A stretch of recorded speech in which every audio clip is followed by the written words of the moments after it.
इस लेक्चर में हम अर्थक्वेक यानी कि भूकंप, हिंदी में बोलते हैं जी भूकंप, अर्थक्वेक को, इसके बारे में डिटेल से डिस्कस करेंगे। इससे रिलेटेड जितनी भी टर्म हैं उनके बारे में हम डिस्कस करेंगे, जैसे टाइप्स ऑफ फॉल्ट क्या होते हैं, फॉल्ट के बारे में डिस्कस करेंगे, और सिस्मिक जोन क्या होते हैं इसके बारे में डिस्कस करेंगे।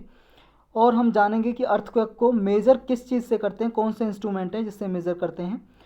और जानेंगे जी हम जो हमारे इंडिया में कौन से एरिया में अर्थक्वेक ज़्यादा आने की संभावना है, पॉसिबिलिटी है, और कहाँ पे कम अर्थक्वेक आते हैं, भूकंप कम आते हैं।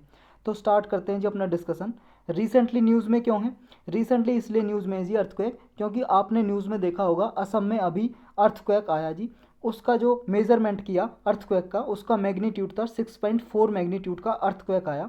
इसे मेज़र कौन से इंस्ट्रूमेंट से करते हैं जी? इसे रिक्टर स्केल से मापते हैं। रिक्टर स्केल एक यंत्र है जी, एक इंस्ट्रूमेंट है जिससे अर्थक्वेक का मैग्नीट्यूड मेज़र करते हैं।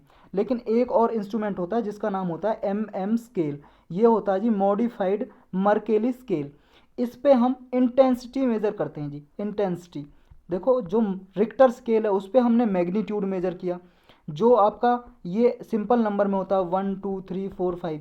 लेकिन जो मॉडिफाइड मर्केरी स्केल है जी, इस पर इंटेंसिटी हम मेज़र करते हैं, और जो रोमन नंबर में हम मेज़र करते हैं जी 1 2 3, ये रोमन नंबर है ना, आपको पता होगा, 4 5, ये 6, ऐसे 12 तक मेज़र करते हैं जी हम इसे।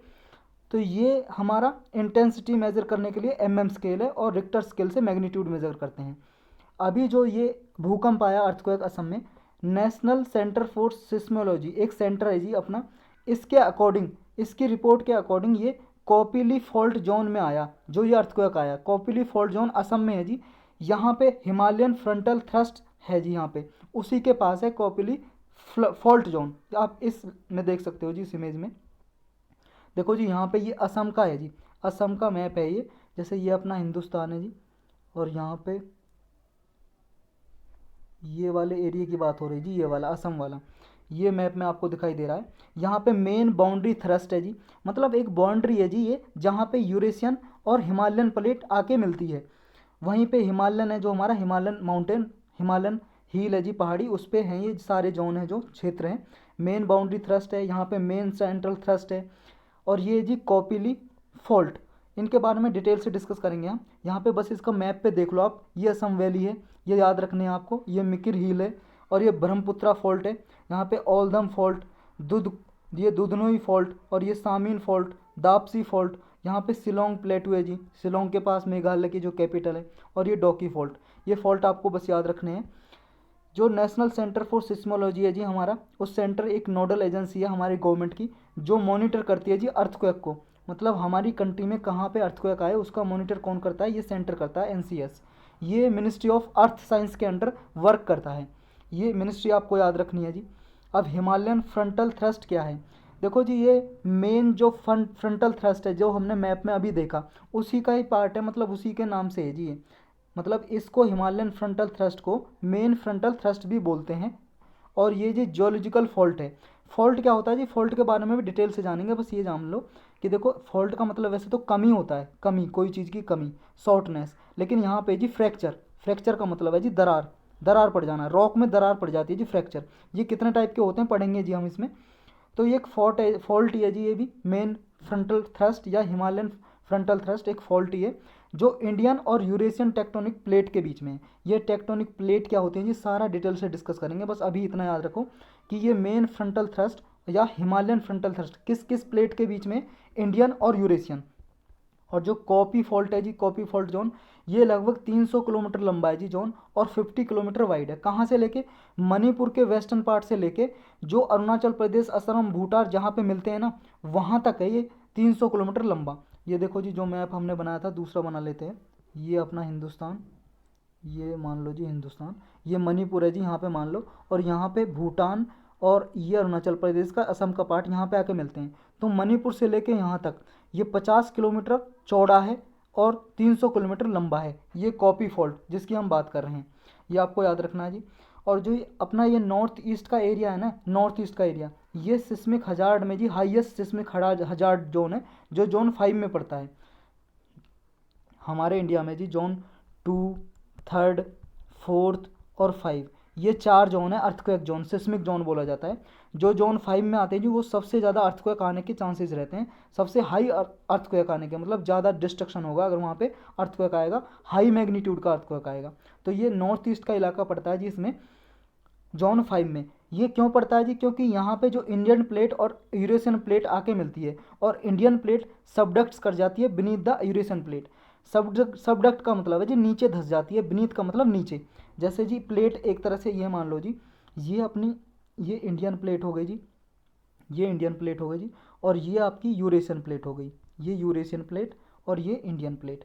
ये इंडियन प्लेट नीचे, इसके नीचे धंस गई, समझ रहे हो, इसके नीचे चली गई इंडियन प्लेट और beneath beneath the Eurasian plate के नीचे चली गई।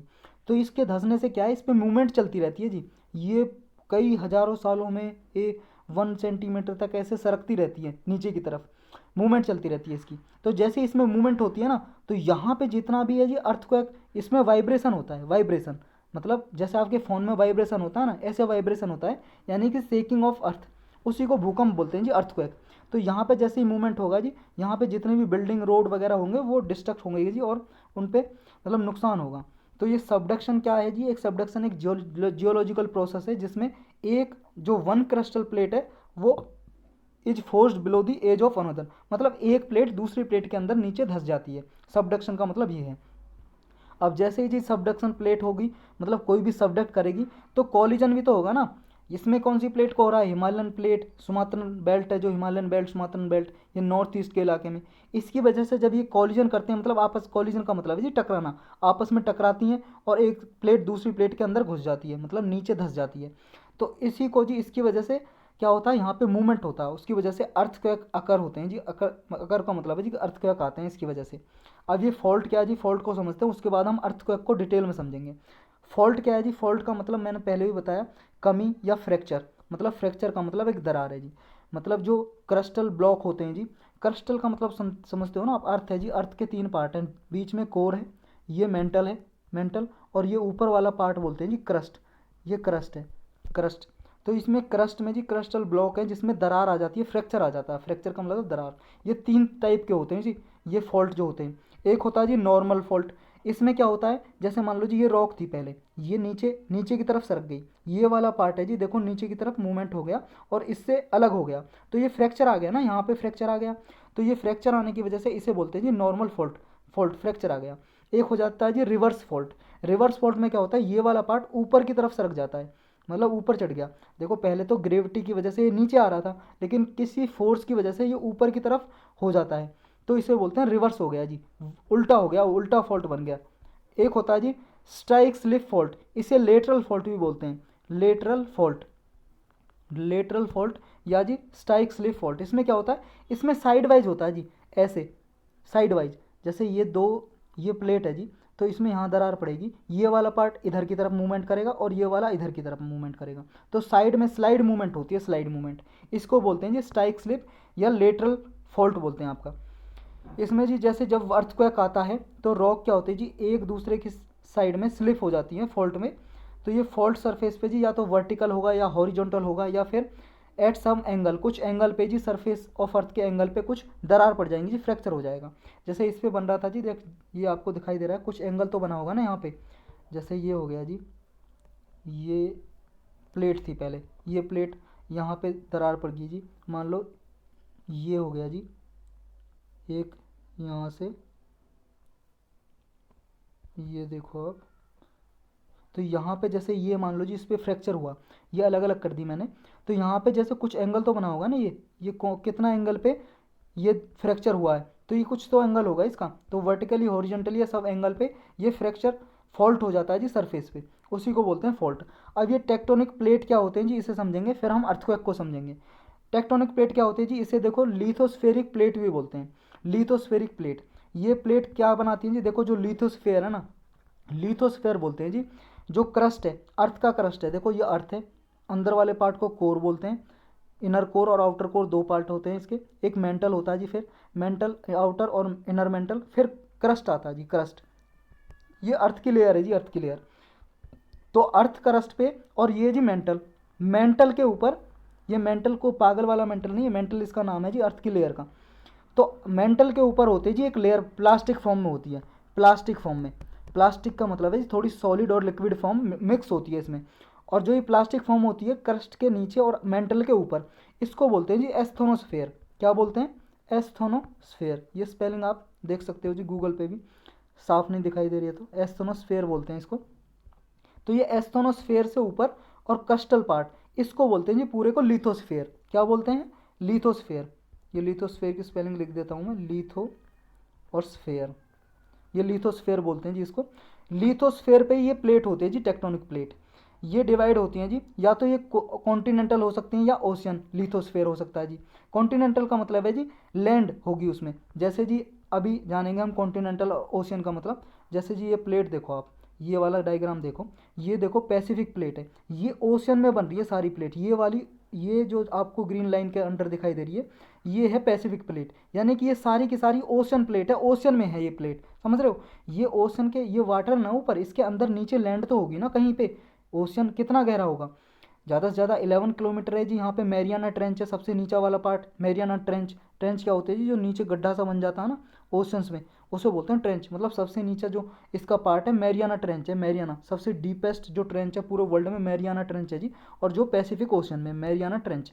तो ये इसके बाद जी फिर ये तो शुरू होगा ना कुछ यहाँ पे, मतलब उसके नीचे लैंड शुरू होगी, और वो सारा ये पार्ट मिला के इसको बोलते हैं जी प्लेट। ऐसे बहुत सारी मेजर प्लेट हैं जी, लगभग 6 से 7 मेजर प्लेट हैं, और कुछ माइनर प्लेट हैं, बहुत सारी माइनर है। मेजर कौन कौन सी है जी? एक पैसिफिक प्लेट हो गई, एक आपकी यूरेशियन प्लेट हो गई जी ये, और एक होगी जी आपकी ये Indo Australian plate. Indo Australian plate ये वाली, ये इंडो ऑस्ट्रेलियन प्लेट और ये यूरेशियन प्लेट ये टकरा रही हैं। ये यूरेशियन प्लेट है जी, ये है कॉन्टिनेंट। ये देखो सारी लैंड पे बन रही है, क्योंकि यहाँ पे भूमि है, चाइना, रसिया, इंडिया का कुछ पार्ट ये यहाँ पे बन रही है।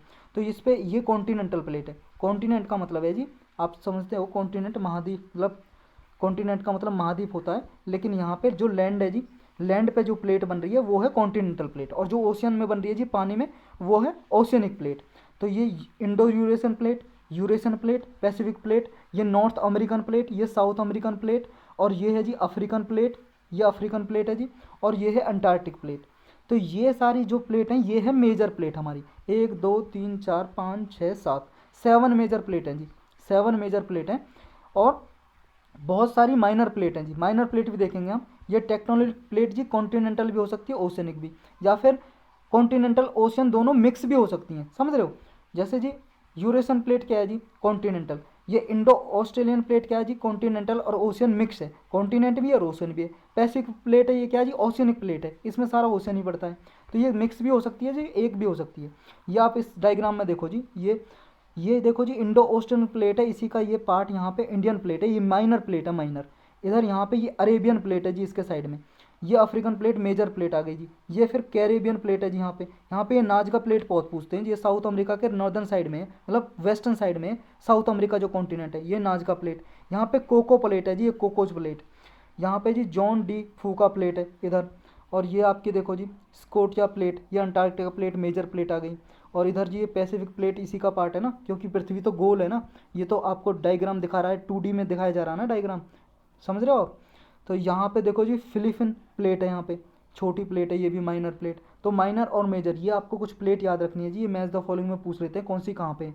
फिलिपिन तो आप फिलीपींस के नाम से जान जाओगे, लेकिन ये नाजगा कोको ये याद रखनी है, जॉन डी फूका स्कोटिया प्लेट कहाँ पे ये याद रखना आपको, और ये कैरेबियन ये वाली। तो इसमें जी जो पैसिफिक प्लेट है ये लार्जली ओशियनिक प्लेट है, और जो यूरेशियन प्लेट है जी वो कॉन्टिनेंटल प्लेस है, मतलब सारी लैंड पे और ये सारी पानी पे है, ये बस याद रखना आपको। अब पढ़ते हैं जी ये अर्थक्वेक के बारे में। अर्थक्वेक के बारे में पढ़ने से पहले ये और पढ़ लेते हैं जी, इनमें एक डायग्राम में यहाँ पे देखो जी, ये divergent plate boundary, convergent plate boundary और ट्रांसफॉर्म प्लेट बाउंड्री ये क्या है? देखो जी डाइवर्जेंट प्लेट बाउंड्री का मतलब है जब दो प्लेट आपस में इधर एक दूसरे के विपरीत अपोजिट मूवमेंट करें, एक प्लेट इधर जा रही है, एक प्लेट इधर जा रही है, ये किसकी वजह से जाती है जी? यहाँ से कुछ लावा निकलता है जी, लावा अर्थ के इंटीरियर से जी कुछ लावा निकलता है, मतलब लावा निकल के बाहर आता है, और ये जो अर्थ सरफेस होता है जी उसमें फ्रैक्चर डालता है, और फिर मूवमेंट अपोजिट होती है, समझ रहे हो? इसको बोलते हैं डाइवर्जेंट प्लेट बाउंड्री। इसको कंस्ट्रक्टिव प्लेट बाउंड्री भी बोलते हैं, कंस्ट्रक्टिव प्लेट बाउंड्री या डाइवर्जेंट प्लेट बाउंड्री। इस पे क्या है जी, इस पर माउंटेन बिल्डिंग वगैरह बनती हैं। एक होता है जी डिस्ट्रक्टिव, डिस्ट्रक्टिंग एक दूसरे के साइड में जी एक दूसरे की तरफ मूवमेंट करती हैं, ये टकराती हैं जी। जैसे यूरेशियन और इंडियन प्लेट एक दूसरे की तरफ मूवमेंट कर रही है ना, और इंडियन प्लेट उसके यूरेशियन प्लेट के अंदर धंस रही है, तो ये कौन सी है जी? कन्वर्जेंट, कन्वर्जेंट प्लेट बाउंड्री है, जिसे डिस्ट्रक्टिव भी बोलते हैं जी, destructive, convergent, convergent plate boundary या डिस्ट्रक्टिव, ये है जी डिस्ट्रक्टिव। डिस्ट्रक्टिव क्यों? क्योंकि जिसमें डिस्ट्रक्शन हो रहा है ना, एक प्लेट बाउंड्री नीचे धंस रही है Indian ocean, Indian plate boundary Eurasian plate के, तो डिस्ट्रक्शन हो रहा है। और डाइवर्जेंट में क्या होता है जी? कंस्ट्रक्शन होता है, माउंटेन बिल्डिंग होती है, समझ रहे हो। और ये जी जो एक होती है ट्रांसफॉर्म प्लेट बाउंड्री, ट्रांसफॉर्म में क्या होता है जी? ट्रांसफॉर्म में स्लाइड मूवमेंट होती है, स्लाइड एक दूसरे के साइड में मूवमेंट हो रही है, एक इस तरफ जा रही होती है, एक इस तरफ स्लाइड मूवमेंट होती है, उसे बोलते हैं ट्रांसफॉर्म प्लेट बाउंड्री। ये तब भी इन तीनों में मूवमेंट होती है जी अर्थक्वेक आता है, समझ रहे हो, भूकंप आता है। अब अर्थक्वेक को समझते हैं जी डिटेल में क्या होता है।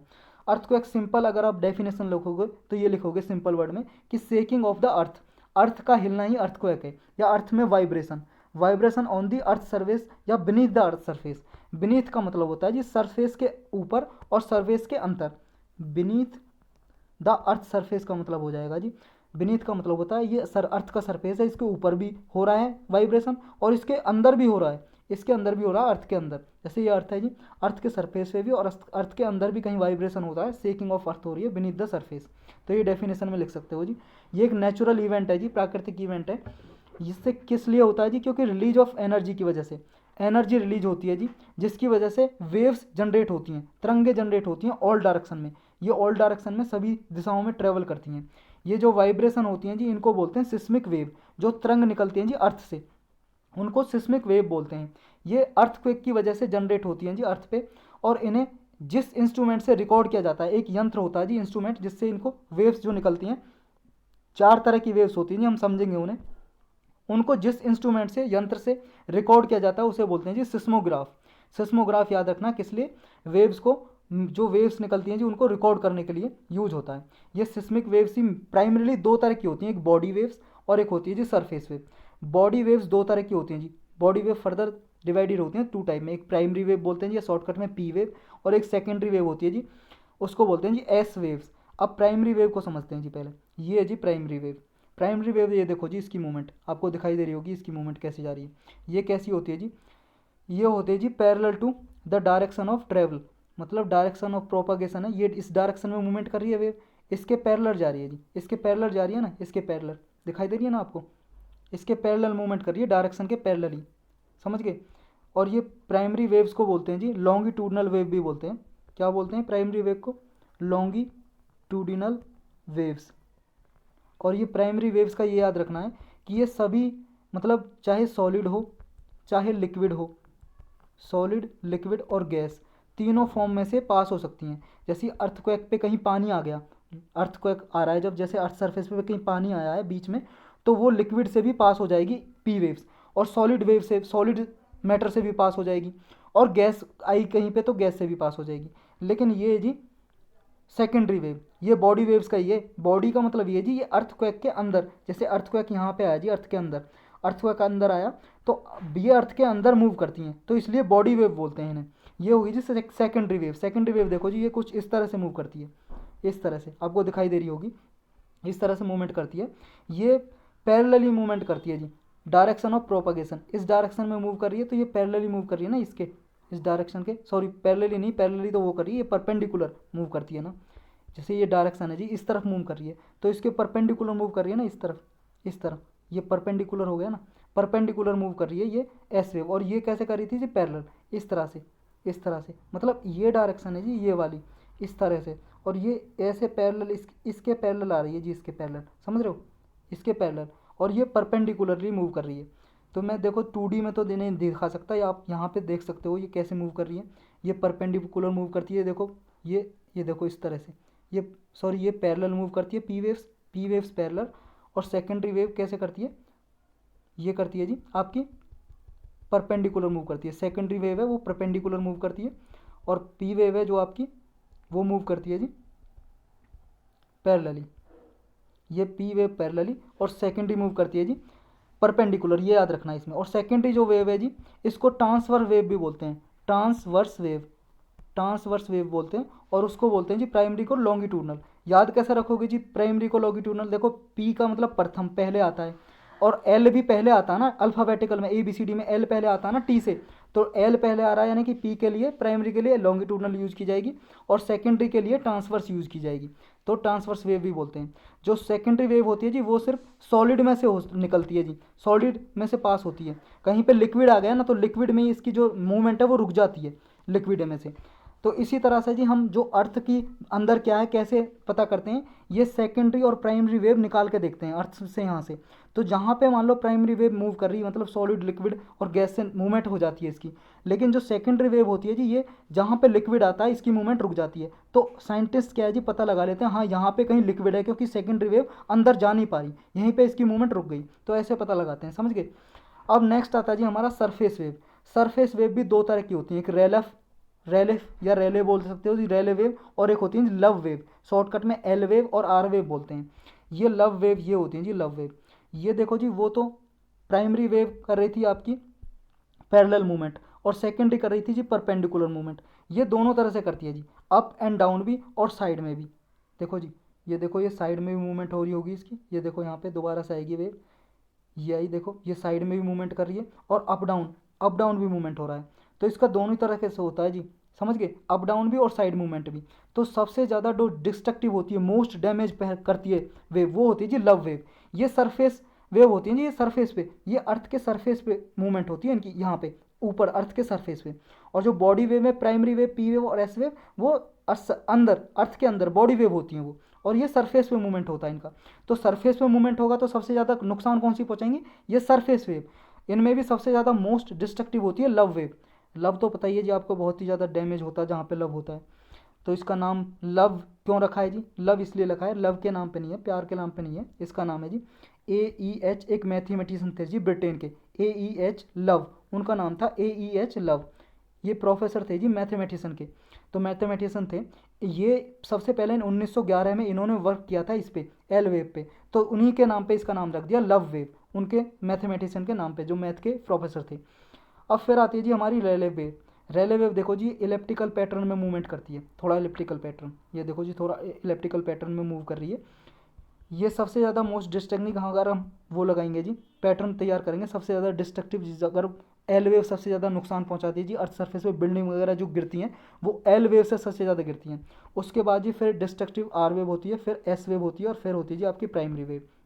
समझे, सबसे ज़्यादा होता है जी एल वेव से नुकसान, और सबसे कम पी वेव से। तो ये आपको ये भी याद रखना है इसमें। अब चलते हैं जी अपना, ये आपने याद रख लिया। अब चलते हैं ये जो लोकेशन है जी बिलो अर्थ सरफेस, जहाँ पे अर्थक्वेक निकलता है, अर्थक्वेक स्टार्ट होता है, उसे बोलते हैं जी हाइपोसेंटर।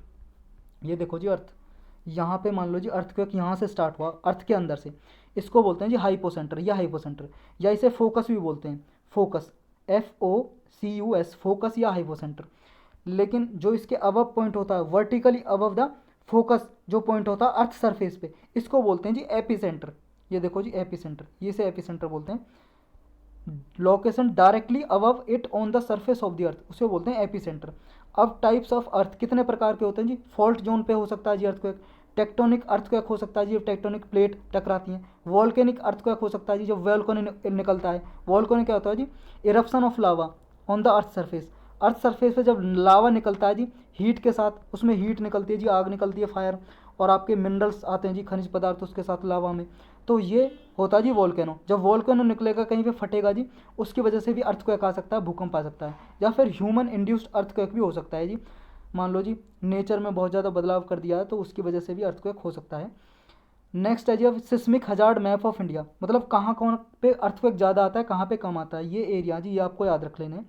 जहाँ पे आपको ये रेड दिखाई दे रहा है, रेड, ये वाला एरिया, ये वाला एरिया, ये वाला एरिया और ये वाला एरिया, ये एरिया जी रेड एरिया, ये आते हैं जी जोन 5 में। मतलब यहाँ पे जी अर्थक्वेक सबसे ज़्यादा सीवियर आता है, बहुत ही ज़्यादा मैग्नीट्यूड का अर्थक्वेक आता है जी, यहाँ पे नुकसान बहुत ज़्यादा होता है। गुजरात में आपने देखा होगा जी अर्थक्वेक आया था, बहुत ही नुकसान किया था। असम में भी इससे पहले एक अर्थक्वेक आया था जी, 15 अगस्त 1950 को आया था जी, बहुत ज़्यादा नुकसान हुआ था असम में भी। गुजरात में भी लगभग 2000 के लगभग आया था जी अर्थक्वेक, तो उस पर भी नुकसान हुआ था। तो ये सारे हाईली प्रोन जोन है जी अर्थक्वेक के। और जो आपको ये ऑरेंज में दिखाई दे रहे हैं, इसके बाद जी ऑरेंज जोन है, ये दिखाता हूँ मैं आपको, ये देखो जी, ये वाला ये ऑरेंज जोन है जी। पेन चेंज कर लेते हैं एक मिनट, येलो ले लेते हैं। ये देखो जी, ये वाला जो ऑरेंज जोन है जो दिखाई दे रहा है आपको, ये ऑरेंज जोन है, सॉरी वो ये वाला ऑरेंज जोन, तो ये होता है जी जोन 4 में। जो आपको ये ऑरेंज सा दिखाई दे रहा है ना, ऑरेंज कौन सा है ये, लाइट रेड मान लो जी, लाइट रेड है ये वाला कलर कौन सा है जी, जोन 4 में आता है, जोन 4 में, समझ रहे हो, ये जोन 4 में आता है जी। इसके साइड में ये वाला कुछ पार्ट यहाँ पे, मतलब देख लो आप स्टेट कौन कौन से आ रहे हैं, यूपी, बिहार, वेस्ट बंगाल आ रहा है जी इसमें, गुजरात का पार्ट आ रहा है, थोड़ा मुंबई के पास है जी महाराष्ट्र का पार्ट, और ये जम्मू कश्मीर वाला पार्ट ये आता है जी ये जोन 4 में। और जोन 3 में ये है जी जो थोड़ा येलो टाइप का सा ही है, ये येलो टाइप का सा है ये वाला जोन है जी जोन 3। ये थोड़ा मॉडरेट रिस्क होता है जी, इसमें मॉडरेट जोन बोलते हैं जी, मॉडरेट रिस्क जोन, इसमें थोड़े कम चांसेज हैं। फिर आता है जी ये जोन सेकंड आता है जी लो रिस्क जोन, ये नीला वाला दिखाई दे रहा है आपको ब्लू कलर, ये लो रिस्क है यहाँ पे। तो आप देख सकते हो जी कैपिटल हमारी यहाँ पे चंडीगढ़ कौन से पार्ट में आता है, जोन 4 में आता है जी, जोन 4 में। और ये जोन 3 और जोन 2 में आता है जी हरियाणा और पंजाब वाला कुछ एरिया और दिल्ली का एरिया आता है। तो यहाँ पे थोड़े कम चांसेज होते हैं जी भूकंप के। आपने देखा होगा भी जी, मैं अभी दिल्ली में कोई मेजर अर्थक्वेक आया भी नहीं है। चलते हैं जी इसके आगे। इंडिया क्या है जी, हाईली अर्थक्वेक अफेक्टेड एरिया है, कंट्रीज है पूरे वर्ल्ड में, क्योंकि इसमें फोल्ड माउंटेन्स हैं जी, हिमालय एक फोल्ड माउंटेन है। फोल्ड माउंटेन का मतलब है जी फोल्ड होकर बनती है। कैसे, जब इसमें दो प्लेट, इंडियन ओशन की जो प्लेट है जी, इंडियन प्लेट और यूरेशियन प्लेट, ये दोनों आपस में टकरा रही हैं जी। ये टकराने की वजह से क्या है, यहाँ पे जो एरिया है जी ये फोल्ड हो गया, इस तरह से फोल्ड हो गया, इस तरह से। तो ये फोल्ड होने की वजह से माउंटेन बनी है, अर्थ पे जो माउंटेन बनी है हिमालयन माउंटेन, तो इसलिए ना फोल्ड माउंटेन बोलते हैं। और ये यंग माउंटेन है जी, मतलब थोड़ी इनकी उम्र कम है, कि कम एज की है जी। ये कितनी एज की, मिलियंस में है जी, फिर भी कम नहीं है, मिलियंस में, लाखों में है जी इनकी एज, लेकिन कम है। जो अरावली है जी, अरावली वो ओल्ड फोल्ड माउंटेन है जी, सबसे पुरानी माउंटेन है हमारे इंडिया में, समझ गए, और पूरे वर्ल्ड में भी जी। इंडिया में डिवाइडेड किए गए जी 4 जोन, जो हमने देखे 2, 3, 4 और 5। देखो जी हमारे इंडिया में फर्स्ट जोन नहीं दिया गया, क्यों, क्योंकि उससे ज़्यादा कम रिस्क है ही नहीं। तो जो डिफाइन करते हैं जिसकी मैपिंग करते हैं, फर्स्ट और सेकंड को एक साथ ही मिला के बोलते हैं जी सेकंड जोन। तो हमारे इंडिया में फर्स्ट टाइप का जोन नहीं है अर्थक्वेक का, ये आपको याद रखना है। इससे पहले 5 जोन होते थे जी, फर्स्ट भी होता था, फर्स्ट से लेकर 5 तक। लेकिन bureau of standard of India, bureau of Indian standard, ये है जी एक संस्था है, organisation, bureau of Indian standard, ये मैपिंग तैयार करती है हमारी कंट्री में सिस्मिक जोन की, कि कहाँ कहाँ पे कितना ज़्यादा खतरा है, मतलब खर्च कितना ज़्यादा खतरा है, डेंजर है। तो फर्स्ट जो 2 जोन है उनको यूनिफाई कर दिया इसने, ब्यूरो ऑफ इंडियन स्टैंडर्ड ने, और उनको एक ही मानते हैं जी जोन सेकंड। ये एक ऑफिशियल एजेंसी है जी जो सिस्मिक हजार्ड मैप वगैरह तैयार करती है इंडिया के लिए, ब्यूरो ऑफ इंडियन स्टैंडर्ड। अब ये जोन सेकंड और थर्ड, फोर्थ, 5 के बारे में थोड़ा देख लेते हैं जी। देखो जी सिस्मिक जोन उसे बोलते हैं जहाँ पे जो हमारा मॉडिफाइड मर्केली इंटेंसिटी स्केल है, मतलब ये हमने स्केल स्टार्टिंग में पढ़ा था ना, MM scale, modified Mercalli scale, ये इंटेंसिटी को मेजर करता है। जहाँ पे भूकंप की, अर्थक्वेक की इंटेंसिटी 5 से लेके 6 तक होती है, उसे बोलते हैं जी सिस्मिक जोन 2। और सिस्मिक थर्ड जोन उसे बोलते हैं जी जिसमें 7 इंटेंसिटी होती है, और जिसमें 7 से ज़्यादा होती है जी, हायर देन 7, उसे बोलते हैं सिस्मिक जोन 4। और जहाँ पे जी मर्केली स्केल पे अगर उसकी इंटेंसिटी 9 से ज़्यादा होगी जी, 9 से ज़्यादा, उसे बोलते हैं जी, ये देखो यहाँ पे कहीं होगा, ये रहा जी, हायर देन 9 होगी, उसे बोलते हैं जी जोन 5 में आता है, अर्थक्वेक जोन 5 में। और मैग्नीट्यूड नापते हैं जी किस पे, रिक्टर स्केल पे, रिक्टर स्केल पे नापते हैं मैग्नीट्यूड 7 से ज़्यादा होगा तो वो जोन 5 में है जी, जोन 5 में। तो ये जोन 5 में, ये प्रो सिस्मिकली जोन है जी, इसमें बहुत ज़्यादा फॉल्ट भी पाए जाते हैं, और ये एक्टिव रीजन है, यहाँ पे अर्थक्वेक बहुत ज़्यादा आने के चांसेज होते हैं, और अधिकतर इसी एरियाज में जी जोन 5 में ज़्यादा डिस्ट्रक्टिव अर्थक्वेक आया है। और एक और क्राइटेरिया जी अर्थक्वेक का, 3 कैटेगरी में और बांटा है, किसकी वजह से, फोकस पे डिपेंड करके, फोकस पे, on the basis of focus earthquake is divided into 3 part. Focus पे कैसे, देखो जी जो लो अर्थक्वेक आते हैं, लो मतलब जैसे लो फोसाई अर्थक्वेक है, लो फोसाई अर्थक्वेक है, फोसाई की स्पेलिंग ये है जी, लो फोसाई का मतलब लो फोकस है जी। जो अर्थक्वेक आते हैं जी, मान लो अर्थ के अंदर गहराई 70 किलोमीटर तक की, 70 किलोमीटर या इससे कम पे, अगर मान लो फोकस जी अर्थक्वेक सरफेस से हम डिस्टेंस मेजर करें, अर्थक्वेक नीचे यहाँ पे 70 किलोमीटर पे है या उससे कम है, 65 पे या 60 किलोमीटर पे फोकस है अर्थक्वेक का जहाँ से निकला है, तो हम उसे बोलेंगे लो फोसाई। ये सबसे ज़्यादा सीवियर होते हैं, ये सबसे ज़्यादा नुकसान होता है लो फोसाई अर्थक्वेक से। फिर सेकेंड होता है जी हमारा मीडियम फोसाई अर्थक्वेक। ये कैसा होता है जी, मतलब जब जो फोकस है वो 70 से लेकर 300 किलोमीटर के बीच में हो, फोकस मतलब फोकस या हाइपोसेंटर बोल सकते हैं जी, जहाँ से अर्थक्वेक स्टार्ट होता है उसे मीडियम बोलते हैं। ये थोड़ा कम इनसे नुकसान होता है। तीसरे होते हैं जी मीडियम के बाद लो, मीडियम एंड हाई फोसाई, या लार्ज बोल सकते हो जी आप, लार्ज या हाई फोसाई अर्थक्वेक। इसके होता है जी जो 300 किलोमीटर से ज़्यादा जब फोसाई होता है जी, मतलब फोकस होता है, फोकस या हाइपोसेंटर जहाँ से अर्थक्वेक स्टार्ट होता है, इनसे बहुत कम नुकसान होता है जी, क्योंकि अर्थ के बहुत ज़्यादा अंदर होते हैं और बाहर तक ज़्यादा नुकसान नहीं पहुँचा पाती जो इनकी वेव्स वगैरह निकलती हैं। तो इस लेक्चर में इतना ही था जी बस।